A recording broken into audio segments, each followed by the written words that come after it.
Cecilia Saud hasn't seen her son Carlos in 5 years. He's in Arizona, working 2 jobs and sending money back to Mexico City to support her. We depend very much on the money my son sends. Last year, my 3rd granddaughter was born, and there were many complications in the birth. If my son had not sent us money to pay for a private clinic, the child would have died. We are worried that he will be deported.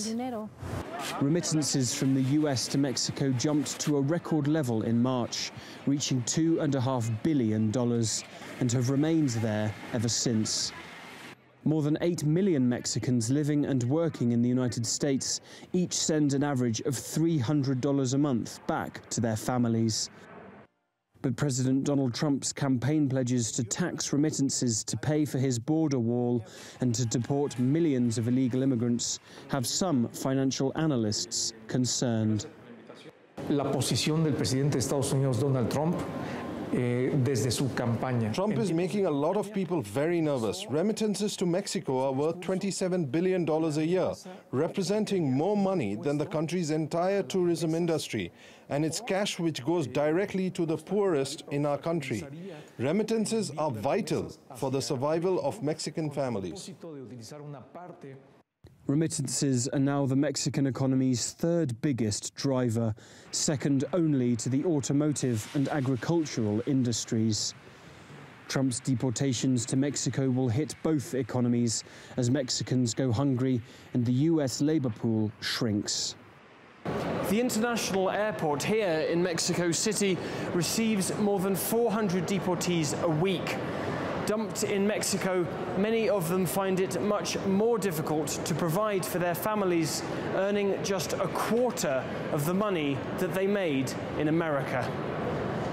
Apolinar Lara was deported 2 years ago from Texas and found a job at the airport. He now works security in the international terminal. We start to work at 3 a.m. in the morning, and we work like 12 hours a day. American people do the job, or when these people going to work in these kind of jobs, they just work like a month or 15 days. So it's very hard job for the American people. The pay was for a week, I made it like $400 or $500 a week. And I said just like 200 or 300 a month to Mexico, to my father. Pay is less here. I won in the United States in 1 week. I made it like here in Mexico 2 months.